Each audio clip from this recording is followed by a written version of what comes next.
কি ম্যাচ দেখছি এটা? এ এ সত্যি কি ম্যাচ?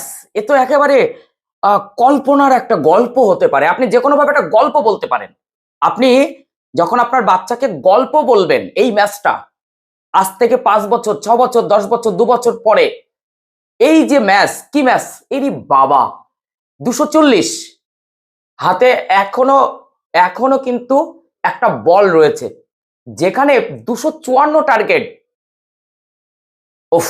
এই যে ম্যাচ, আজকের এই ম্যাচটার পর আর কিচ্ছু বলার থাকবে না। বলা হবে এটা এটা ইংল্যান্ডের হার নয়, এটা ভারতের জয় নয়, এটা ক্রিকেটের জয়। আপনি আমার সঙ্গে সহমত পোষণ করবেন কিনা জানি না। তবে man of the match Hardik Pandya, man of the match Shivam Dube, man of the match অবশ্যই Jasprit Bumrah, man of the match Axar Patel. যাকে বলবেন আজকে সবাই বেথেলের জন্য অবশ্যই অবশ্যই একটা, অবশ্যই আমি সঞ্জুকে নিয়ে কথা বলবো, আমি ঈশান কিষানকে নিয়ে কথা বলবো। শেষমেশ 246 ইংল্যান্ড দাঁড়ালো, 7 রানে জয়। ভাবতে পাচ্ছেন কাকে বলবেন? তবে জাসপ্রীত বুমরা এই এতটা স্কোর, 246, 254 যোগ করে নিন, এর আগে 438 হয়েছে 2 ইনিংস মিলিয়ে টি-20 ইতিহাসে। সব রেকর্ড ভেঙে চুরে আজকে ইংল্যান্ডের হার হয়নি, আমি বলছি হার হয়নি। ভারতের জয় হয়েছে, এটা আপনি মানবেন, তবে ক্রিকেটের জয় হয়েছে।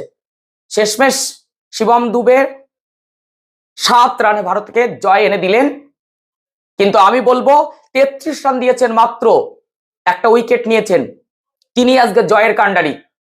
অবশ্যই জাসপ্রীত বুমরা, এখানে কোনো কথা হবে না। আর দুটো ক্যাচ, ভারতের আজকে অসাধারণ ফিল্ডিং, দুটো ক্যাচ। বাপু, দেখুন আজ থেকে 79 বছর আগে ভারত স্বাধীনতা লাভ করেছে বাপু। আজ সেই বাপু আবার জানালেন আমি আছি, মাঠে আছি। অক্ষর প্যাটেল, আজকের এই ম্যাচটা কোনোভাবেই আমি কিভাবে ব্যাখ্যা করবো আমি জানি না, আপনারা একটু বুঝে নেওয়ার চেষ্টা করুন। তবে এই কি ম্যাচ দেখলাম, এরকম ম্যাচ এর আগে আগে কখনো দেখেছেন? কমেন্ট করুন, কমেন্ট করুন। ভারত ফাইনালে চলে গেল, সামনে নিউজিল্যান্ড। 253 রান করেছিল 7 উইকেটের বিনিময়ে ভারত, সেখানে মাত্র 7 রান দূরে ইংল্যান্ড থামলো। আজকে জাসপ্রীত বুমরাকে ম্যান অফ দ্য ম্যাচ দেওয়া উচিত বলে আমি মনে করি, কারণ যেটুকু এই যে জয় হয়েছে এটা জাসপ্রীতের জন্যই হয়েছে। ভারতের 89 রান করেন 42 বলে সঞ্জু স্যামসন, তিনি তো নায়ক বনে গেছেন আগের ম্যাচ থেকে, ইডেন গার্ডেন্স থেকেই। আজকে অবশ্যই দিনটা ছিল শিবম দুবের, 25 বলে 43, ব্যাড লাক। আমরা প্রথমে ভেবেছিলাম 220 করলেই মনে হয় ইন্ডিয়ার জিত হয়ে যাবে, না হতো না। আজকে আজকে একেবারে নাকের গোড়া দিয়ে গেছে, কি বলবো, কানের পাশ দিয়ে চলে গেছে হার্দিক পান্ডিয়া, 12 বলে 27।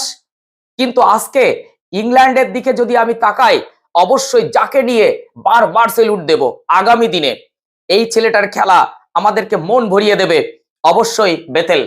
বেথেল 105 48 বলে, বেথেলের আউট করাটা যেন মুশকিল হয়ে পড়েছিল।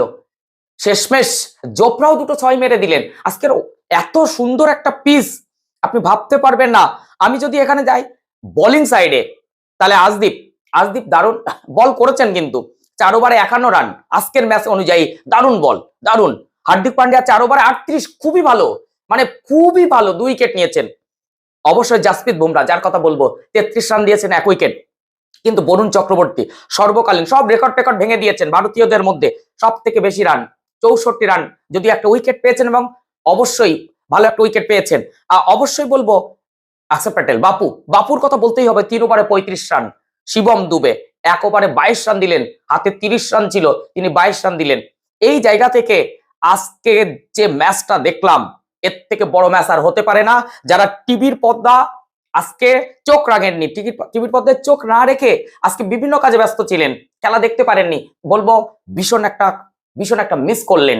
যারা খেলা প্রিয় তারা কমেন্ট করুন, শেয়ার করুন, বারবার করে এই খবরটা ছড়িয়ে দিন যে ভারত 253 রান করেছিল সেমিফাইনাল ওয়াংখেড়ে স্টেডিয়াম মুম্বাইয়ে, একেবারে তারকায় ভরা স্টেডিয়াম, সেখানে সেখানে মাত্র 7 রান দূরে 246 রান করেছে ইংল্যান্ড।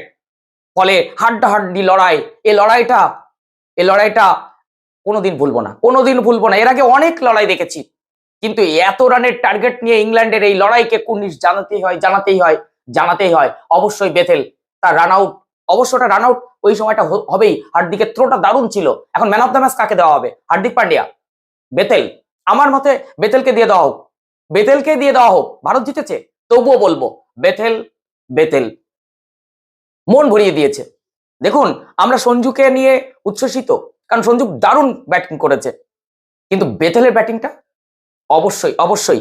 তো আমি অবশ্যই বলবো আজকের ম্যাচটা যারা দেখেননি তারা অবশ্যই রেকর্ড দেখে নেবেন, আর ভিডিওটা একটু শেয়ার করে দিন। চ্যানেলে নতুন হলে অবশ্যই আজকে বলছি অবশ্যই একটু ফলো দিন। ফেসবুক থেকে দেখলে, আর যদি আপনি অনলি প্লে থেকে দেখেন, ইউটিউব চ্যানেল থেকে দেখেন, একটু সাবস্ক্রাইব করে দিন। এইরকম উচ্ছ্বাসপূর্ণ অবশ্যই খেলার খবরটা আমি দিয়ে দেবো। আপনার মন্তব্যের অপেক্ষায় রইলাম, অবশ্যই শেয়ার করে সবাইকে জানিয়ে দেবেন। টাটা।